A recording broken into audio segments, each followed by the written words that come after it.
wabarakatuh. Waalaikumsalam.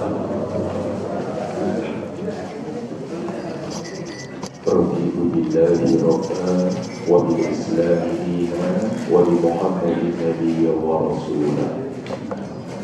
Asbahna ala fitratil Islam wa kalimatil ikhlas wa ala dini nabiyyina Muhammadin sallallahu alaihi wasallam wa ala millati abina Ibrahim hanifan wa ma kana minal musyrikin. Amma ba'du, faqad qala Allah ta'ala fi kitabihil karim, a'udzu billahi minasy syaithanir rajim. Bismillahirrahmanirrahim. Yuridullahu bikumul yusra wa la yuridu bikumul usra. Wa qala Rasulullah sallallahu alaihi wasallam, Inna Allaha lam yab'asni muta'annidan. Sadaqallah wa sadaqa Rasulullah sallallahu alaihi wasallam. Bapak Ibu hadirin wal hadirat di jamaah taklim Ahad subuh Masjid At-Taqwa yang dirahmati oleh Allah Subhanahu wa ta'ala. Mudah-mudahan dengan berkumpulnya kita, bersilaturahimnya kita, bersolat jamaah subuhnya kita sesuai dengan sabda baginda Nabi, man shallal bardaini amina minan nar wa man shallal bardaini dakhala jannah. Siapa yang menegakkan sholat subuh secara berjamaah, maka Nabi menjamin dia bebas dari azab kubur, dia bebas dari azab neraka, dan Nabi menjamin masuk surga. Mudah-mudahan sesuai dengan hiburan, kepastian, janji, pernyataan Nabi kita Muhammad sallallahu alaihi wasallam ini, insya Allah kita semua termasuk yang ditakdirkan oleh Allah, yang dirahmati oleh Allah, masuk ke dalam surganya Allah Subhanahu wa ta'ala. Bapak Ibu yang dirahmati oleh Allah, salah satu prinsip sangat mendasar di dalam Islam itu adalah prinsip memberi kemudahan, prinsip memberi keringanan. Di dalam Islam itu sebenarnya berlaku prinsip kalau bisa dipermudah, mengapa dipersulit? Sebenarnya di dalam Islam itu ngajarin, di dalam kehidupan itu prinsip kalau bisa dipermudah, untuk apa dipersulit? Sayangnya dalam kehidupan kita di RT, di RW, di lurah, di kecamatan, kalau bisa dipersulit, kenapa dipermudah? Sehingga pintunya jadinya banyak. Kenapa? Karena kalau dipersulit ada administrasi. Kalau ada administrasi juga gitu. Maka di dalam kehidupan kita itu kalau bisa dipersulit, ngapain dipermudah? Maka banyak urusan jadi sulit. Padahal naluri kita itu kalau dipermudah, kita senang banget. Ngurus itu mudah, ngurus ini mudah, keluar negeri mudah, ke dalam negeri mudah. Semuanya pada senang kalau dipermudah. Justru kalau kita dipersulit sama orang, ya, kita bawa sampai ke mati. Saya ingat banget tua dia dulu. Kira-kira karena kita prinsipnya manusia tidak suka dipersulit. Nah, Bapak Ibu, di dalam Al-Quran Allah Subhanahu wa ta'ala juga menghendaki kita ini mudah.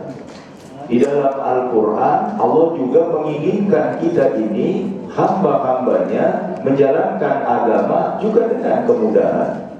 Yuridullahu bikumul yusra wala yuridu bikumul usra. Allah itu menghendaki yang mudah-mudah, ya, yang ringan-ringan, tidak yang berat-berat, dan juga tidak yang sulit-sulit. Maka jangan memperberat diri, jangan mempersulit diri di dalam hal menjalankan agama. La yukallifullahu nafsan illa wus'aha, laha ma kasabat wa 'alaiha ma iktasabat. Allah itu enggak mungkin membebani hamba-hambanya dengan sesuatu yang tidak mampu dia pikul. Kenapa begitu? Karena setiap orang akan mendapatkan ganjaran sesuai dengan perbuatannya, dan setiap orang akan mendapatkan siksaan juga sesuai dengan perbuatannya. Hadirin yang dirahmati oleh Allah, begitu juga Nabi kita Muhammad sallallahu alaihi wasallam di sepanjang hidupnya juga mengajarkan kepada umatnya ini agama yang mudah, agama yang ringan, yang tidak menyulitkan dan tidak pernah memberatkan umatnya. Nabi bersabda, Innallaha lam yab'asni muta'annidan. Ya, Innallaha lam yab'asni muta'annidan. Ya, sesungguhnya Allah sama sekali tidak mengutus aku untuk membuat umatnya sulit. Nabi itu diutus bukan untuk menyulitkan, tetapi ya muyassir. Innama ba'asani muyassir. Tetapi Allah, sesungguhnya Allah mengutus saya untuk memberikan kemudahan, untuk memberikan keringanan. Bahkan secara langsung Nabi mengatakan, Inna dina yusrun. Sesungguhnya agama ini itu adalah mudah. Ya, ma yushadu ahadun minad-din illa yaghlibu. Tidaklah seseorang, kata Nabi, memberat-beratkan urusan agama kecuali dia bakal dikalahkan, kecuali dia bakal dijatuhkan dan ditumbangkan. Itu makanya ajaran agama kita ini mudah, ringan, dan sama sekali tidak memberatkan. Dr. Aid Al-Qarni itu mencatat 10 kemudahan yang dicontohkan oleh Nabi kita Muhammad sallallahu alaihi wasallam di dalam kehidupannya. Pertama, Nabi mengajarkan kemudahan di dalam memberi hak kepada yang jasmani dan memberi hak kepada yang ruhani. Nabi memberikan kemudahan di dalam agama ini agar seimbang antara yang jasmani, seimbang dengan yang ruhani. Jika umat ini hanya diajarkan ruhani saja oleh Nabi, maka bisa jadi biarawan biarawati, bisa jadi pendeta pendeti, bisa jadi yang seperti itu. Tetapi Nabi mengajarkan seimbang yang rohani dengan yang jasmani. Atau kalau Nabi ngajarin umatnya jasmani aja tanpa rohani, bisa jadi robot, bisa jadi binatang. Tetapi Nabi mengajarkan penuh dengan keseimbangan. Apa kata Nabi? Inna li jasadika alaika haqqan wa inna li ainika alaika haqqan wa inna lidhaifika 'alaika haqqan wa inna lizaujika 'alaika haqqan. Itu kata Nabi. Sesungguhnya pada badanmu dari ujung rambut sampai ujung kuku itu ada haknya. Penuhin haknya. Apaan haknya badan itu? Istirahat. Itu haknya badan. Kalau udah capek, ibu kalau udah capek berhenti. Ibu mau udah capek masih kerja aja, akhirnya ngomel-ngomel. Ya orang udah capek, suaminya diem lagi, nggak ngebantuin. Ya karena kadang-kadang ada suami yang perilakunya kayak raja belambangan. Kagak mau banget ke dapur, kagak mau banget megang piring, kagak mau banget nyuci beras. Kelakuannya kayak raja Jawa. Begininya mau udah petentang-petenteng dari subuh, dia mau masih raja Jawa. Padahal mah begitu ya. Istirahat tuh hak badan. Apaan lagi tuh hak badan? Makan yang enak. Makan bu yang enak. Gak usah khawatir ya, mumpung umur masih di bawah 40. Kalau masih di bawah 40 kan makan memang enak apa aja.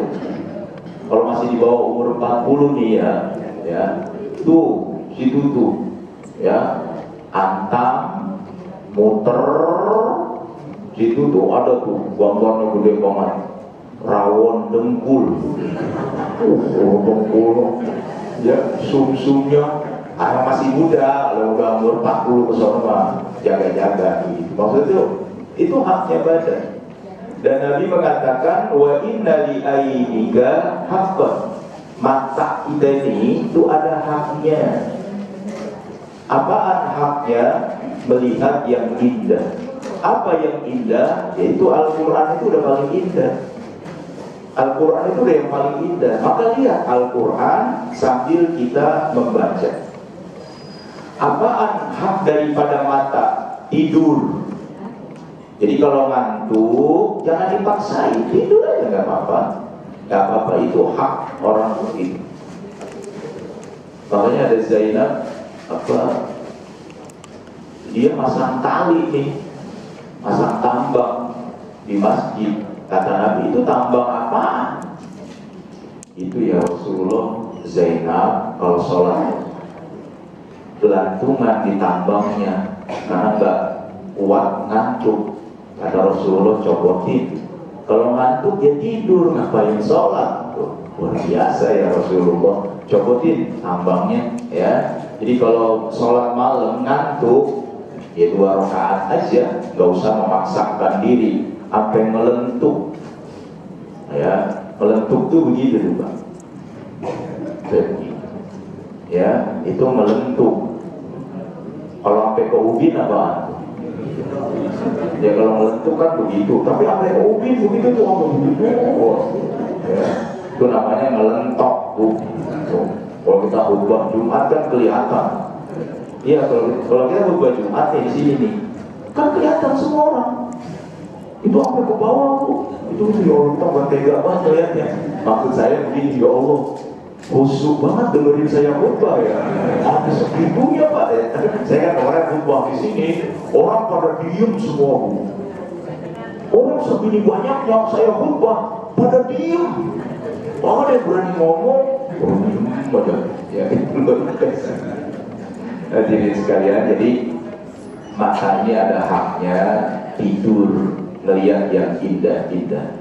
Maka saya selalu bilang, jangan kalah apa sama dodol. Jangan kalah sama dodol. Dodol aja piknik. Dodol Garut mereknya piknik. Kadang-kadang suka ngeliat, ya Allah dodol aja piknik. Ya, masa kita umur ini ada kata piknik. Dan sekarang mah piknik Pak, kagak perlu mahal, nggak perlu jauh. Sekarang mah piknik ya. Tuh di bawah flyover tuh, di sebelah kanan ada taman cakep, di sebelah kiri di dekat Antam juga ada taman cakep. Pak, istri bapak nggak perlu diajak jauh-jauh. Bapak nyalain mobil, bapak nyalain motor, bilang aja, ibu kita keluar yuk. Girang banget ya. Diajak keluar aja girang dia. Kenapa? Karena dia jenuh di rumah. Ada aja keluar keliling. Habis keliling balik lagi, keliling doang Pak. Ya lumayan lah. Taman. Bawa rantang, kalau dulu kan kita rantang, ini ya enak dulu mah rantang bejejer ya dulu tuh. Rantang bejejer, bawa yang loreng-loreng dulu. Gelar aja, yo itu indah banget. Kebetulan saya ada kajian di Bintaro ya, di Tanah Kusir tuh, ada satu masjid ya. Itu saya lihat, mohon maaf, kalau Tanah Kusir ada apa? Ada kuburan.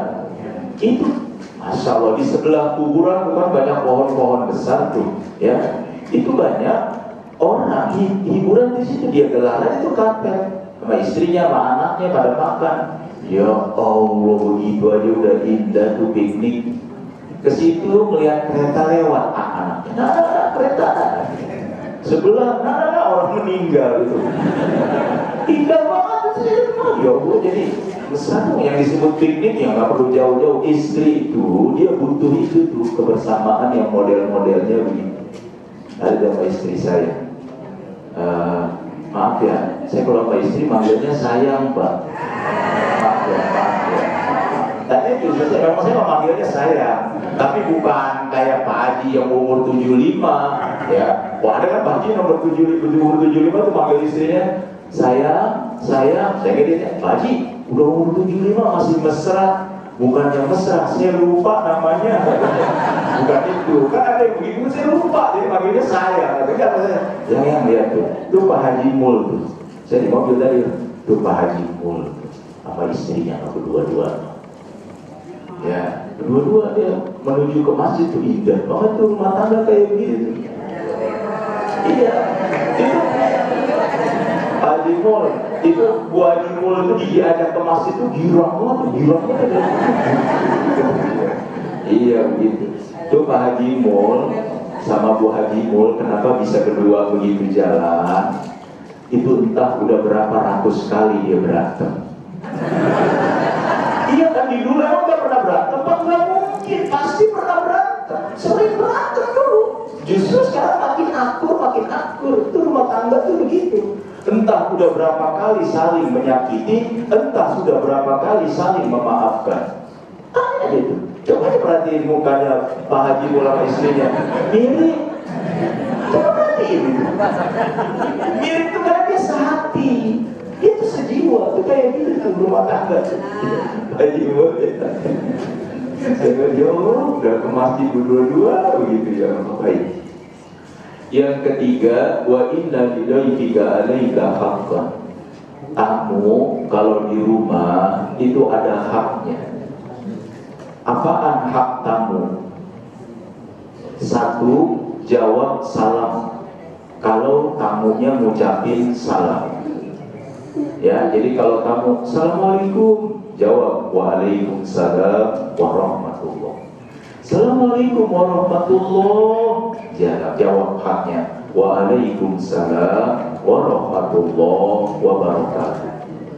Tamunya ngucapin salamnya lengkap, Assalamualaikum warahmatullah wabarakatuh. Haknya jawab Waalaikumsalam warahmatullah wabarakatuh waridwanuh. Tamunya emang jago bahasa Arab, Assalamualaikum warahmatullahi wabarakatuh waridwanuh. Jawab Waalaikumsalam warahmatullahi wabarakatuh waridwanuh. Ya udah ngapa? Nah kalau pakai bahasa Arab bakal kelar. Itu haknya ini dijawab. Kalau salamnya dijawab, berarti tamu mau diterima, itu haknya. Ya, kalau udah 3 kali salam nggak dijawab, pulang,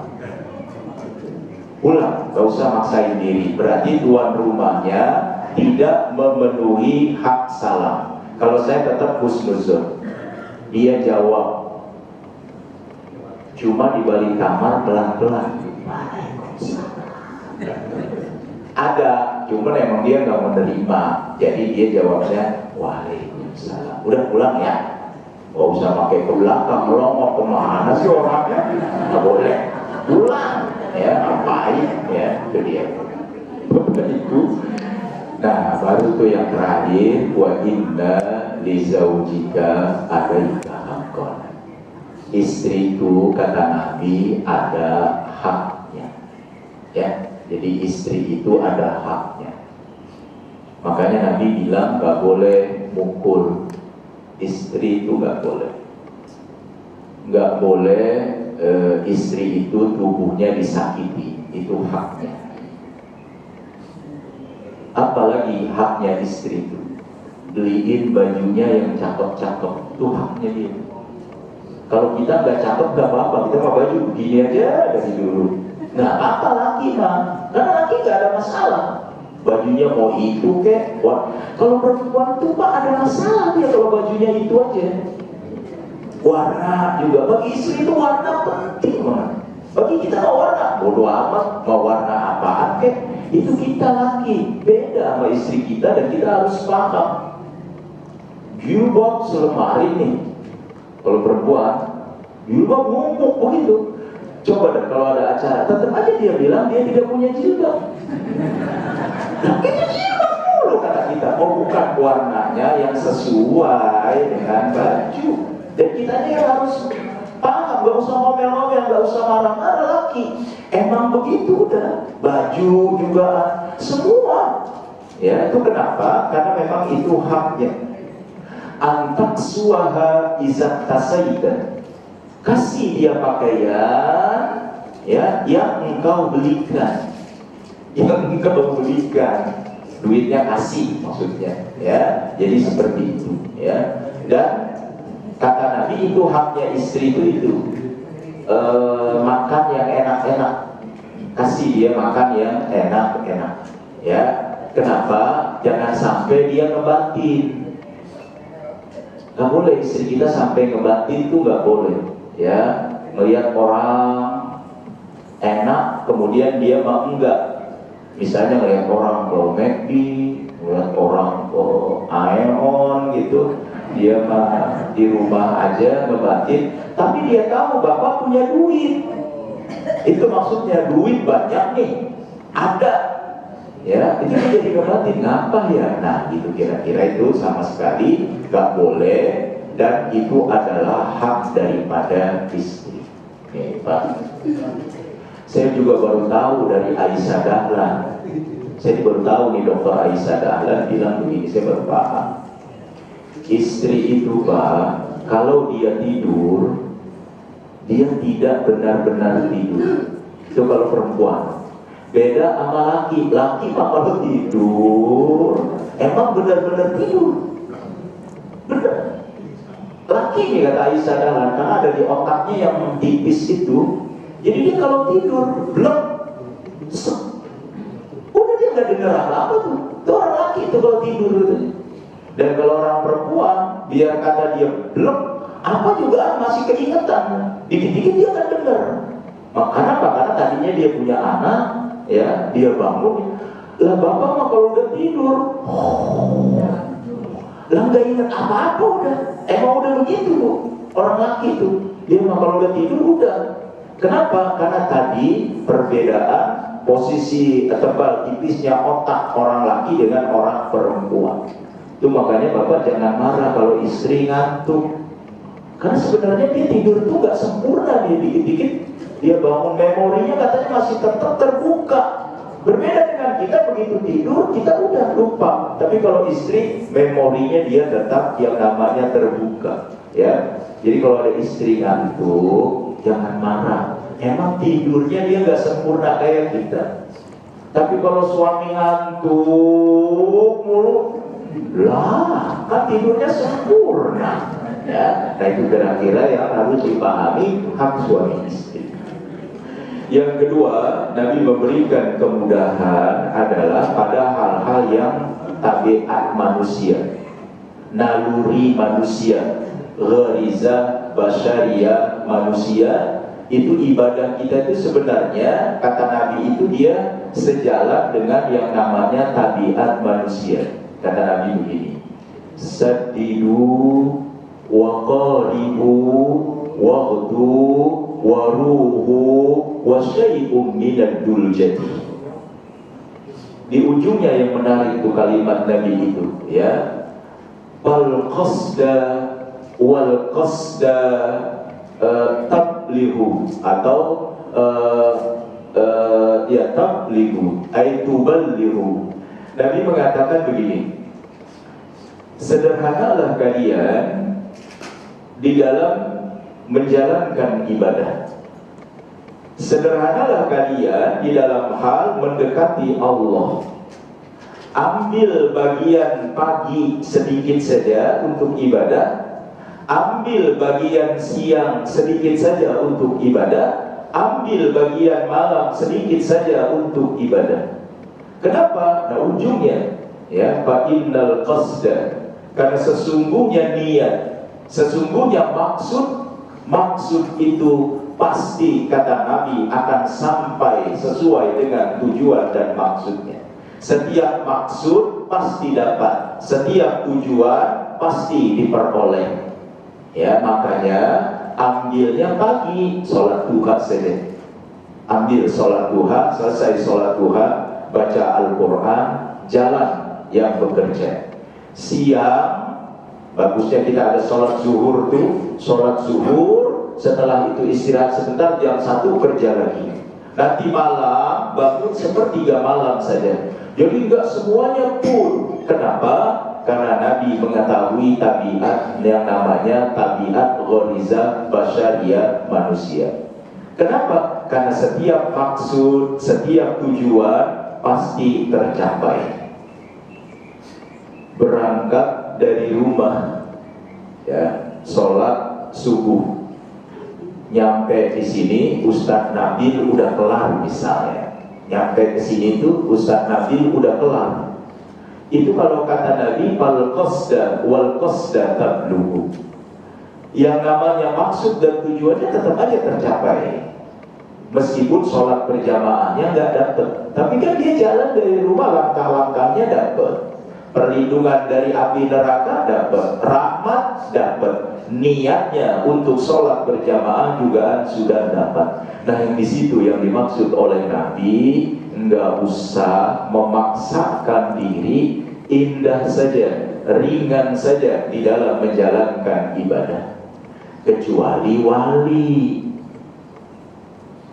beda ibadahnya wali. Kita jangan ngukur wali. Ini juga semuanya wali ini. Cuman wali-wali daya ya. Kalau wali memang gak usah mikir, memang beda dia sama kita ya, karena dia pendekatannya sudah luar biasa ya. Jadi itu Bapak dan Ibu. Hadirin sekalian, jadi tabiat kita apa? Islam itu sama sekali enggak menutup yang namanya tabiat manusia. Makanya enggak dilarang sesuatu yang dibutuhkan oleh tabiat manusia, oleh gharizah basyariah manusia, itu tidak dilarang dan tidak diharamkan. Tapi kalau sesuatu bertentangan dengan tabiat atau membahayakan jasmani, tubuh, harta, nyawa manusia, pasti Islam kemudian akan mengharamkan dan kemudian akan melarangnya. Apa tabiat manusia? Tabiat manusia itu berpasangan.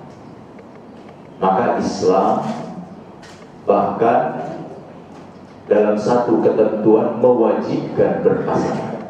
Ya, pada kondisi tertentu berpasangan itu adalah wajib, tidak boleh tidak berpasangan. Emang berasa banget ya Pak? Berasa banget. Miring aja gitu.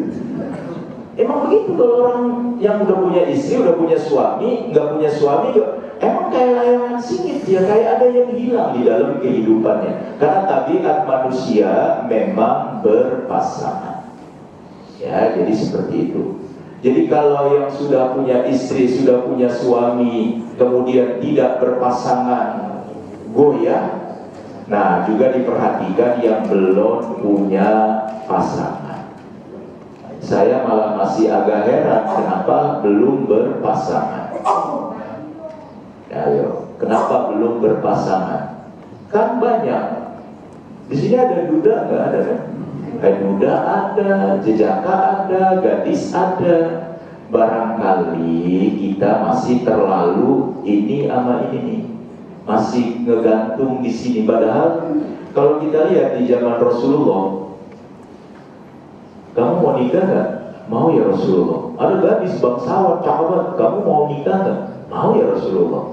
Kamu mau nggak saya nikahin namanya? Begitu dilihat hitam, jelek, begitu miskin, tapi apa jawabnya? Baik ya Rasulullah. Langsung jadi dan menghasilkan keturunan yang soleh dan solihah. Nah kalau sekarang tanya lakinya nih, kamu mau nikah? Mau. Kamu mau? Pasti nanya sama siapa? Begitu dilihat, ogah. Beda itu, makanya jadi pertimbangannya terlalu banyak. Padahal mohon maaf ya, zaman dulu saya kemarin lihat Ustadz Dasat Latif ya sama istrinya. Apa kata Dasat Latif itu? Saya itu belum pernah ketemu sama istri saya kecuali di pelaminan itu. Luar biasa ya. Artinya itu bisa begitu itu. Kenapa? Karena dia percaya sama orang tuanya, dia percaya sama gurunya, mencarikannya yang terbaik. Begitu juga istrinya, nggak ketemu sama Dasat Latif itu, nggak ada masalah. Luar biasa sekali. Dan ternyata istrinya penghafal Al-Quran. Luar biasa. Saya juga baru tahu ya, kenapa sih ustadz itu istrinya cakep-cakep loh. Coba deh perhatiin deh, kiai-kiai itu banyak tuh gus-gus dia itu, istrinya cakep-cakep. Gus Baha istrinya cakep, Gus Kausar istrinya cakep, semua pada cakep tuh kiai-kiai itu. Ustadz Arifin Ilham juga. Saya baru tahu. Kenapa? Karena ustadz hiburannya nggak banyak. Hiburannya ustadz itu yaitu sama istrinya. Makanya istrinya dikasih oleh Allah yang cakep, karena dia nggak punya hiburan yang lain kecuali istrinya. Lah beda sama orang umum, apa jadi pelototin begitu ya. Makanya ya mohon maaf. Tapi ada yang nanya, Ustadz, bagaimana kalau ada ustadz istrinya nggak cakep? Mungkin itu musibah kali ya. Lah ya orang hiburannya cuma istri doang, istrinya kagak cakep, apaan hiburannya begitu kira-kira. Nah, hadirin sekalian yang dirahmati, jadi seimbang lah. Yang tabiat itu termasuk tadi berumah tangga. Tabiatnya makan gak dilarang. Tabiatnya berlibur, bertamasya, tamasa gak dilarang. Kenapa? Karena Islam ini memang sejalan dengan yang namanya tabiat manusia. Yang ketiga, kata Dr. Ali Al-Qarni, Nabi mengajarkan kemudahan dalam hal bertaubat. Bapak Ibu, ada umat sebelum Nabi Muhammad, taubatnya itu diterima kalau dia membunuh dirinya. Luar biasa sekali. Jadi ada syariat sebelum Nabi Muhammad itu, taubatnya baru bisa diterima kalau dia membunuh dirinya. Ya. Tetapi syariat Nabi Muhammad malah bunuh diri itu adalah dosa besar dengan alasan apapun. Ya, sebegitu ya. Dosa besar kalau dia membunuh dirinya. Nah, hadirin sekalian, bagaimana gampangnya taubat? Hadirin, taubat di Islam itu begitu mudahnya. Istighfar, menyesal, memperbaiki diri, pulangin, selesai urusan. Coba kita di dosanya segunung. Ya, bahasanya itu adalah qul ya ibadiyalladzina asrafu ala anfusihim la taqnatu mir rahmatillah innallaha yaghfiruz dzunuba jami'a. Az-Zumar ayat yang ke-53. Wahai hamba-hambaku yang dosanya udah keterlaluan. Jadi manusia itu ada yang dosanya udah keterlaluan, tapi Allah tetap berfirman, jangan putus asa dari dosa yang keterlaluan itu. Kenapa? Karena Allah mengampuni semua dosa yang biasa, yang luar biasa, maupun yang keterlaluan. Itu hebat sekali itu, ya. Memang ada dosa yang biasa itu diampuni. Ngapain dosa yang biasa? Itu kalau sholat datang sendalnya biasa, pulangnya bawa sendal luar biasa. Itu biasa itu ya, datang biasa, pulang sendalnya jatuh ya. Itu diampuni oleh Allah ya, diampuni oleh Allah ya. Tapi ada juga dosa-dosa yang tidak biasa.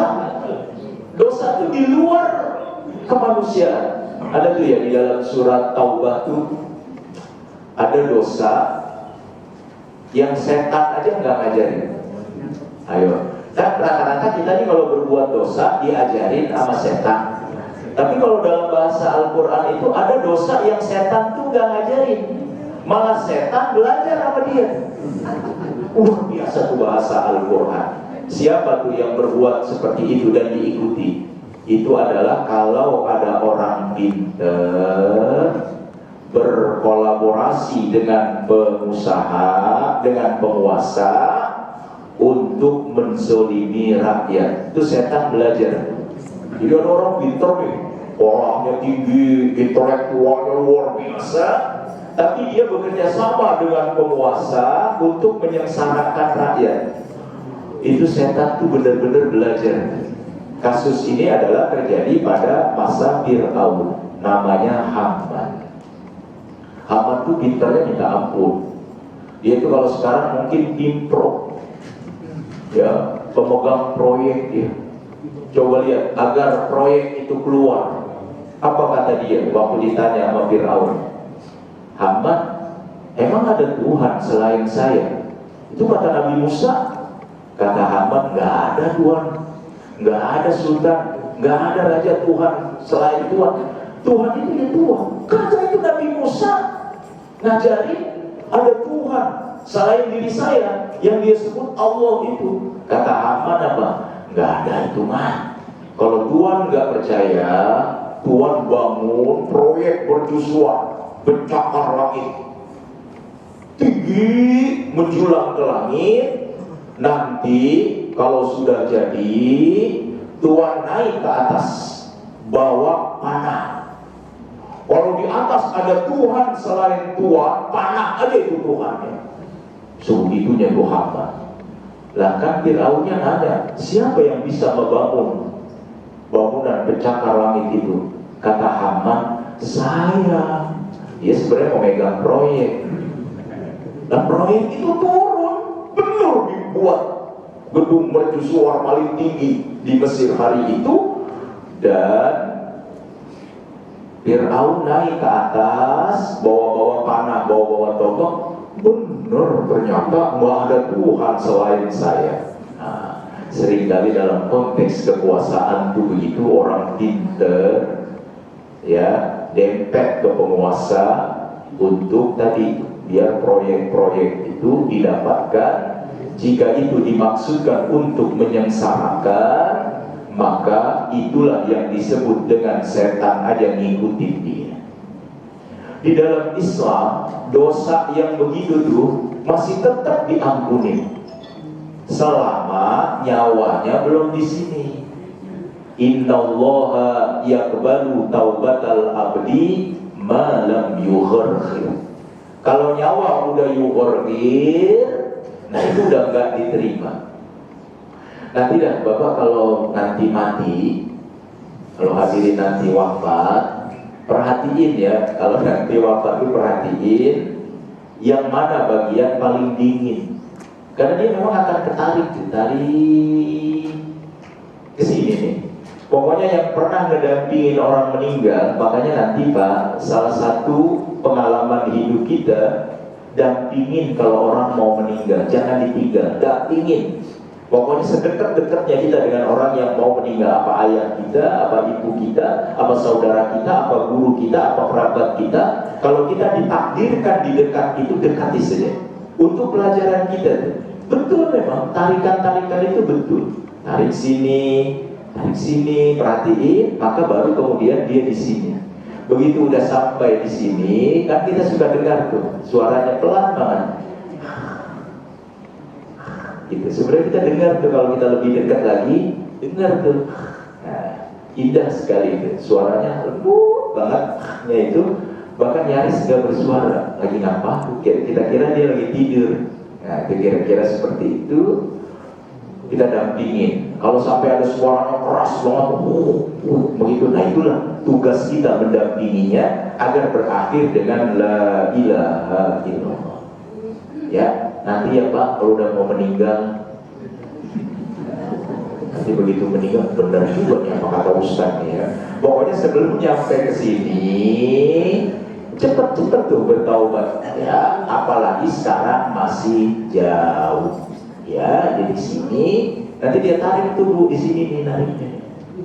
Ini namanya ubun-ubunan. Tarik sini. Nah, nanti kita lihat tuh Bu, saudara kita yang 70 tahun ngikutin kita, pasangan kita secara personal yang 80 tahun, 70 tahun, 50 tahun nggak pernah lepas dari kita. Kan ruh sama jasad ini nyatu terus nih. Saya 52, 53, berarti dia udah jadi bestie saya udah 53 tahun nih. Belum pernah lepas. Saya belum pernah lepas, saya nggak tahu Pak Haji Win udah belajar melepas ruh atau belum gitu ya. Ada kemampuan orang melepas ruh dari dirinya. Saya mah belum. Saya belum pernah melepas. Jadi dia lepas. Nanti itu dia lepas. Udah 70 tahun sama kita sama-sama. Maka kemudian dia lepas di sini tuh. Makanya kita lihatin itu, ya Allah lepas gitu ya. Kenapa kita masih bisa melihat itu? Kita sebenarnya masih hidup, tapi hidupnya organisme. Makanya kalau ada kambing, sapi dipotong, palanya udah lepas, masih gerak-gerak nggak paham? Gerak-gerak itu hidup, namanya organisme. Sama kita juga begitu ruh lepas. Organisme tubuh kita tuh masih hidup Bu, masih ada yang hidup. Begitu lepas makanya kita liatin aja tuh. Makanya ada yang ngeliatin, nggak bisa tuh. Ya, itu makanya kalau sholat imamnya di depan. Tapi kalau sholat jenazah imamnya yang di belakang. Maka hati-hati Pak. Kalau sholat imamnya udah di belakang kita, udah dah. Ya, jadi kalau sholat imam di belakang kita berarti kita udah meninggal. Karena orang meninggal, ya, justru imamnya di belakang. Itu dia. Nah, bahkan kalau ada kalimat Ghaffar, Allah itu kan Ghaffar. Ternyata maknanya Ghaffar itu adalah berulang-ulang. Jadi maksudnya berulang-ulang itu Allah Maha Pengampun, tapi menyebut dirinya sebagai Ghaffar. Kalau dia menyebut dirinya sebagai Ghaffar, maka dia mengampuni dosa hambanya berulang-ulang, meskipun dosanya sama. Dosanya sama, itu lagi. Tapi kalau dia mau bertaubat, selama belum malam yughorgin, diampuni lagi, dan akan terus diampuni sampai dengan malam yughorgin. Itu dia kemudahan yang Nabi contohkan kepada kita, ya, dalam hal bertaubat, dalam hal kemudian bersuci, dalam hal istilahnya toharoh. Sampai-sampai Nabi mengatakan, al-islamu nazifun fatanassafu fa innahu la yadkhulul jannata illa nazif. Islam itu agama yang bersih, maka bersihkanlah dirimu karena tidak masuk ke dalam surga kecuali orang-orang yang bersih. Ajaran bebersih di dalam Islam begitu ringannya, begitu mudahnya. Bahkan kalau nggak bisa mandi karena sakit atau karena nggak ada air, boleh bertayamum. Luar biasa sekali kemudahan yang diajarkan. Sholat penuh dengan kemudahan. Haji itu makanya haji ada tamattu, ada ifrad, ada qiran, dalam rangka meringankan umatnya di dalam menunaikan ibadah haji. Apalagi yang dimudahkan oleh Nabi, berpakaian. Hadirin, itu makanya di dalam hadis Nabi disebutkan warna yang paling disukai oleh Nabi itu adalah warna hijau. Tapi jangan lupa di kesempatan lain warna putih. Jangan lupa juga Nabi pernah berkhutbah menggunakan baju berwarna merah. Itu tuh artinya apa itu? Soal warna jangan memberatkan umatnya. Karena Nabi kadang pakai putih, kadang pakai hijau, kadang juga pakai warna putih, warna merah. Jadi kalau punya baju putih, manfaatkan baju yang berwarna putih. Punya hijau, pakai yang berwarna hijau karena Nabi mau warna itu. Tapi kalau tidak ada, ya sudah. Masa Rasulullah disuruh pakai warna pastel? Karena belum ada, Rasulullah mana ada warna pastel hari itu, ya.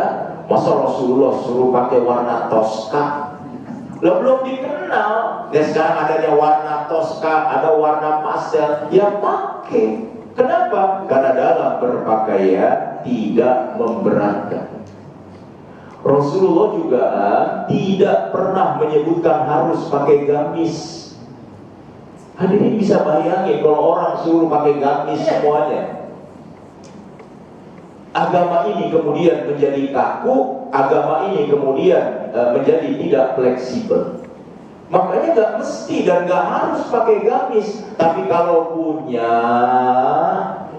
pakai. Apalagi Jumat, pakai waktu Jumat untuk sholat. Apalagi Idul Fitri, apalagi Idul Adha. Biar ada bedanya. Pakaian khusus untuk menghadap Allah. Kalau ada, kalau kagak ada, jangan maksa-maksain.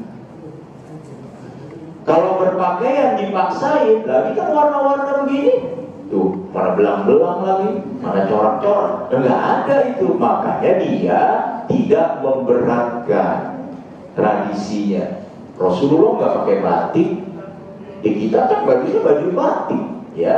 Itu artinya berbusana, berpakaian tidak diberatkan. Yang penting menutup aurat, sopan. Karena ada juga Pak yang nutup aurat tapi kagak sopan. Namanya jilbub. Apaan tuh jilbub? Ada mahasiswa saya ya menulis judul itu ya, skripsinya itu tentang jilbub. Saya kira apaan sih jilbub? Ya, perspektif etika komunikasi Islam. Ya jelas salah lah menurut etika komunikasi Islam. Jadi dia berpakaian muslimah, berjilbab, tapi bentuk tubuhnya itu masih kelihatan. Nah itu disebut dengan jilbab, bukannya jilbab, jilbab. Ya. Nah itu yang istilahnya tidak dibenarkan di dalam berbusana. Ya. Yang berikutnya di Nabi ini yang ringan adalah soal makanan. Jangan memberatkan. Nabi datang dari perang. Begitu datang perang ke rumah Aisyah, Aisyah tuh kasihnya roti sama cuka. Bayangin pulang perang dikasihnya roti sama cuka. Nabi tersenyum dan mengatakan, senikmat-nikmatnya makanan, lauk pauk kata Nabi itu adalah roti dengan cuka. Padahal capek, lapar, begitu pulang ada roti sama cuka. Kata Nabi, inilah senikmat-nikmatnya makanan. Nabi ambil rotinya, Nabi cocol cukanya, Nabi makan endilem. Tahu kan endilem? Makan endilem. Semangat Nabi, dia yang dimakan roti sama cuka. Bahkan Nabi mengatakan senikmat-nikmat makanan adalah roti dan cuka. Luar biasa, karena Nabi memang meringankan, nggak memberatkan. Kalau kita pulang dari kantor, mana ngos-ngosan, ya, begitu nyampe roti sama cuka, kita kebalik-balikin, mau ada yang lain apa begitu? Enggak, Rasulullah memang sifatnya kalau sama makanan yang terhidang itu adalah rizki yang paling baik. Yang terhidang itu adalah rizki yang paling baik. Dan menurut Nabi itulah anugerah Allah buat dirinya hari ini. Kebetulan yang dihidangkan adalah roti dengan cuka. Maka inilah persembahan Allah yang paling indah buatnya. Dan Nabi juga nggak pernah memang mencela. Nabi itu sama sekali Pak nggak pernah, ya. saya lupa tuh hadisnya, sepanjang hidupnya Nabi tidak pernah melaknat, mengutuk, menjelek-jelekan yang namanya makanan. Ayo, berapa kali kita makan rendang kalau keras, pasti kita akan ngomong, masih keras rendangnya, ini berarti masaknya kurang lama, keras. Kalau pedes, pasti kita akan bilang pedes, wah banyak kan nih cabenya. Kalau kagak pedes, kurang nih. Ya salam, itu Nabi mengajarkan kepada kita nggak pernah. Terutama yang pulang kondangan ya, tolong kalau pulang kondangan di jalanan kagak usah ngoceh urusan makanan. Pulang aja, pulang udah di rumah. Astagfirullah, saya suka denger tuh kalau pulang bareng, wah, lah segala boncis dikomentarin kondangan. Lah kagak usah boncis, memang dari dulu juga begitu masaknya. Cuman mungkin keasinan atau apa, namanya juga orang pesta. Ya, pokoknya kalau pulang, alhamdulillah dapet. Apalagi kalau kondangan Bojong, Citayam, itu kondangannya itu tuh, Pak, ikan asin, teri, jengkol, sama daun hijau. Emang begitu lah, mau diapain? Kita nikmatin aja, gak usah ngebayangin di tempat lain. Ya Allah, ini saya kondangan ngapa pakai kulit hijau. Emang itu adanya, jadi dinikmatin aja. Tapi kan saya nguploadnya 200, dan jadi panjang ceritanya, jadi kemana-mana. Nah begitu kira-kira, jadi gak usah. Dan Nabi memang gak pernah meminta yang tidak ada. Ya, jadi yang udah di situ ya udah. Dan Nabi kan ngambilnya yang deket-deket kan, yang deket itu ya udah. Ngomong nggak ada, itu hebat sekali Nabi mengajarkan.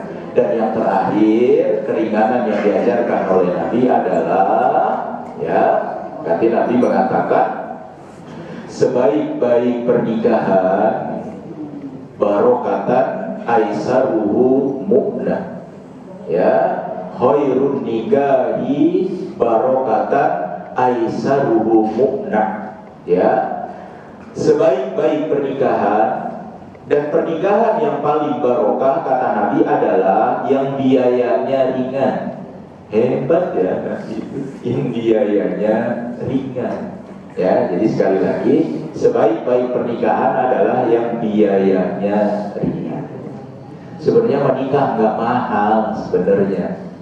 Ya, di KUA aja terdaftar 35.000 apa 75.000. Itu sebenarnya yang intinya.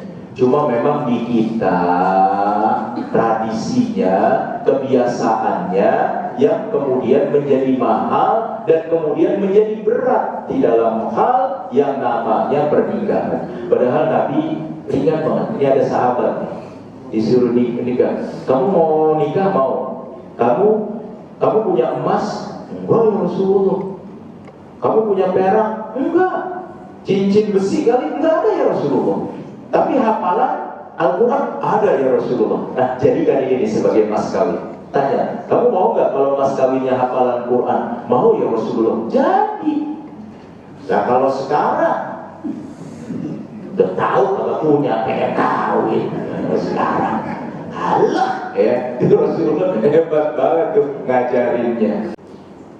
Memang kalau udah periode Madinah tuh perang, jadi memang ada beberapa ibu-ibu yang mengatakan, Ustaz, berat kalau sejarahnya perang gitu. Saya juga setuju sih, memang agak berat ya sejarah. Kalau bisa yang ringan-ringan saja. Kebetulan saya ketemu bukunya Dr. Aib Al-Qarni ini. Malah di Bintaro tuh kajiannya ini aja tuh, Sirah Nabawiyah Mulhimul Alam, udah begitu aja ya. Jadi memang ternyata kajian sejarah yang model begini memang dia lebih ringan. Berat memang bagi masyarakat kalau mengikuti kajian yang sampai ke Madinah, bagaimana Nabi mengatur strategi perang. Tentu kalau di perkuliahan itu tidak menjadi mengapa. Jadi ini memang sejarahnya lebih ke sifatnya dia etik, lebih ke sifatnya moral, lebih ke sifatnya akhlak. Semoga apa yang disampaikan ya, diberkahi dan diridhoi oleh Allah Subhanahu wa Ta'ala. Silakan, ada yang ingin bertanya, saya persilakan. Silakan, barangkali ada yang ingin. Silakan Pak.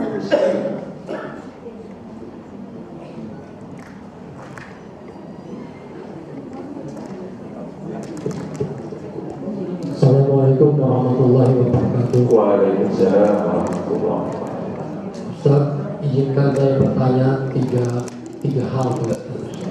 Berarti yang lain nggak usah ya, udah cukup 3 ya.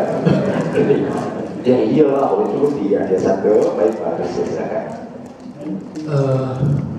Yang pertama, tadi disinggung masalah sholat tidak dapat diwakilkan. Bagaimana bila kita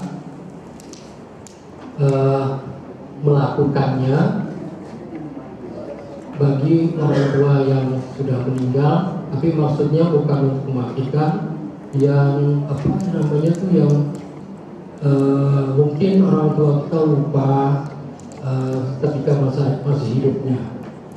Yang pertama, yang kedua, berarti wudhu apa namanya tadi? Tayamum, Ustaz. Tadi dikatakan kalau tayamum dari tanah yang suci. Tolong dijelaskan lebih lanjut tanah yang suci itu bagaimana. Yang ketiga, masalah warna tadi. Rasul pernah mengenakan warna baju lah yang merah. Tapi pernah saya membaca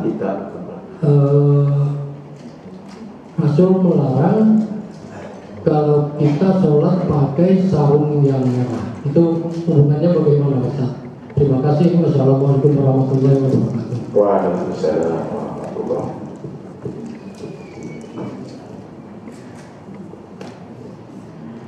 Bapak Ibu, yang pertama kita bahkan jangankan diwakilkan sholat itu, di kodo aja sampai jelas banget tuh hadisnya.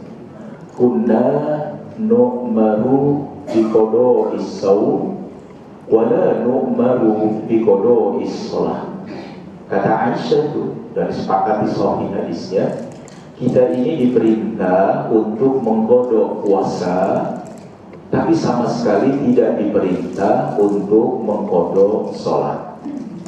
Jadi sebenarnya nggak ada tuh kalau lihat hadis itu kodok sholat. Tapi dalam prakteknya Nabi pernah membiarkan ada orang yang sahabat yang biasa qobliyah subuh, tidak pernah meninggalkan qobliyah subuh, tapi hari itu dia ketinggalan qobliyah subuhnya. Tapi Nabi membolehkannya qobliyah subuhnya, mengkodok qobliyah subuhnya setelah sholat subuh. Boleh itu sekali karena dia adalah orang yang tidak pernah ketinggalan di dalam qobliyah subuh, sehingga qobliyah subuhnya dikodoknya setelah. Ya. Nah itu artinya sholat itu wajib dikerjakan. Kalau dia diri, kalau nggak bisa dia boleh duduk, kalau nggak dia boleh berbaring, boleh istilahnya tempur dan lain sebagainya, bahkan hanya dengan menggerakkan mata. Itu kenapa? Karena memang sholat nggak boleh ditinggalkan sama sekali. Ya, yang boleh sholat itu cuma 2, dikosor atau dijamak. Jadi sholat itu hanya 2, dikosor dan kemudian dijamak. Itu makanya di dalam perang Hondak itu kan, kalau saya sih memaklumi ya situasinya, 10.000 orang ngepung kota dengan persenjataan lengkap, sehingga paritnya itu harus dijaga sebegitu ketatnya sehingga musuh itu tidak masuk.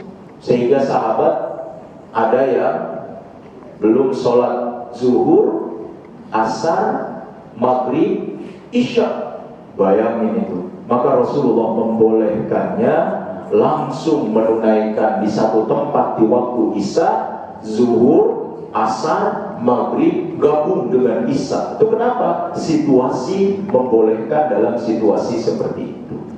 Maka saya mungkin orang yang dari dulu, sholat itu kan dia sangat personal ya, kita itu dengan Allah. Sholat itu memang benar-benar personal banget kita itu dengan Allah. Kita juga udah sepakat urusan dengan Allah lebih mudah daripada urusan dengan manusia. Kita harus sepakat itu. Jadi urusan dengan Allah itu paling mudah. Ya, urusan dengan Allah itu paling ringan. Kan sholat itu urusan kita dengan Allah. Artinya kalau kita melihat konteks tadi taubat, sebenarnya maka dengan hanya bertaubat kepada Allah, kemudian menyesali semua yang sudah dilakukan, ya, kemudian memperbaiki diri, dan kalau ada yang disangkut-sangkut sama kita pulangin, maka sholat itu sangat personal kita dengan Allah, maka Allah akan mengampunkannya. Sholat itu karena lalai, sholat itu barangkali karena lupa, sholat itu barangkali mohon maaf karena memang ahli maksiat nggak sholat. Kan begitu dia berhenti, dia istighfar, yang ini udah nggak dilihat nih Pak. Kecuali yang ada sangkutannya dengan manusia. Yang sangkutan dengan Allah mah nggak ada. Bener ada, kalau yang sangkutan kita dengan Allah mah kelar. Tuh, kesini tuh. Ya, kecuali memang ada nazar. Ya, kecuali ada nazar. Itu makanya ada bayar fidyah. Fidyah itu sebenarnya nutupin puasa. Fidyah itu adalah nutupin kalau ada nazar-nazar kita. Nazar itu maksudnya yang ini ya, yang diomongin. Kan ada juga penyanyi dangdut, ya.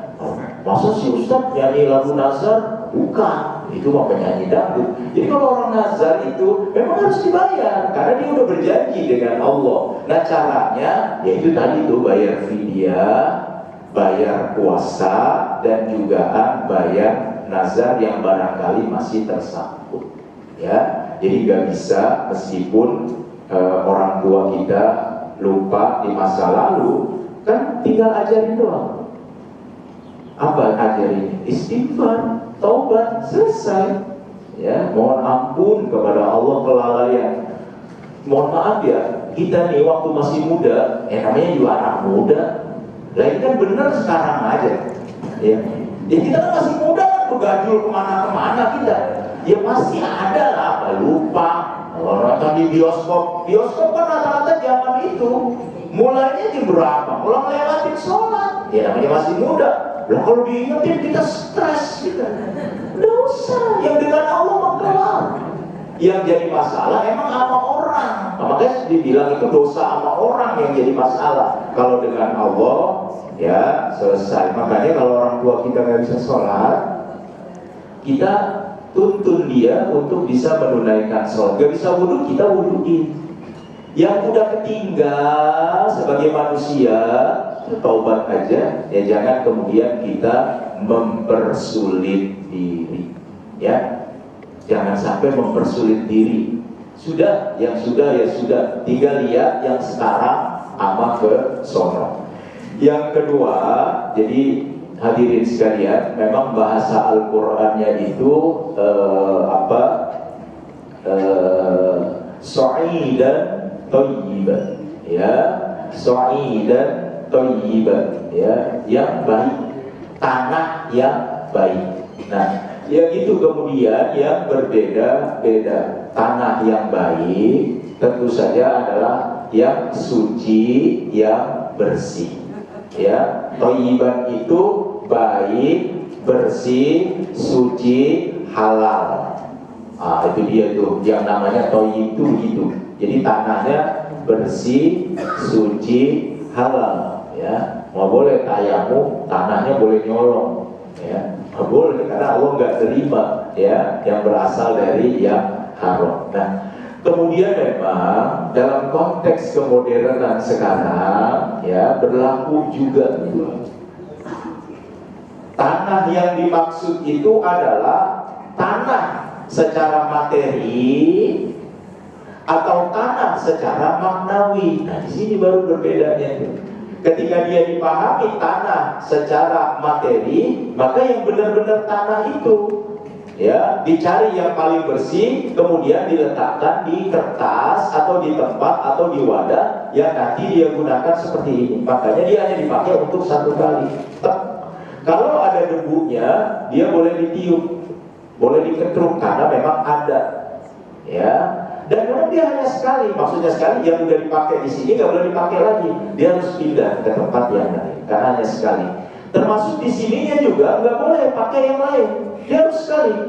Tuh, makanya dia sekali. Makanya jangan sembarangan dia untuk tayamum, makanya dia sekali. Ini belum kepake nih. Tuh, ini kesini kepake. Yang ini yang belum kepake dia kesini tuh. Dan ini nggak boleh kesini karena dia mau dipakai kesini, maka dia kesini tuh.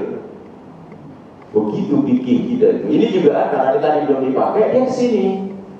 Ya, dia nggak boleh kesini karena tadi udah dipakai, maka dia kesitu. Luar biasa sekali itu tayamum. Nah, karena dimaknai bukan maktairi, maka dimaknai sebagai maknawi. Ketika dimaknai sebagai maknawi, di tembok itu ada debu nggak, Pak?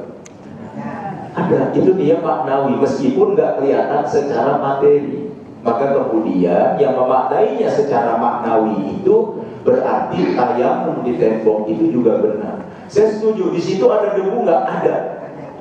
Karena partikel-partikel udara kita itu dia tidak semuanya udara. Nah, diantaranya dia nempel di sana.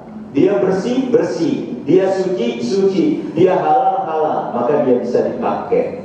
Nah, dalam konteks itulah yang pergi haji, nah itu memaknainya secara maknawi. Makanya dia tayamumnya di situ di pesawat, atau dia tayamumnya di situ karena memaknainya secara maknawi. Karena boleh jadi debunya tapi partikel-partikel itu gitu loh memaknainya. Makanya dia tidak memberatkan. Ya, jadi seperti itu yang disebut dengan tayamum. Nah, yang terakhir itu gini, kalau saya sih, kalau saya sendiri belum mendengar yang hadis sarung merah itu. Karena Nabi pernah khutbah itu bajunya merah, ya pakaiannya merah.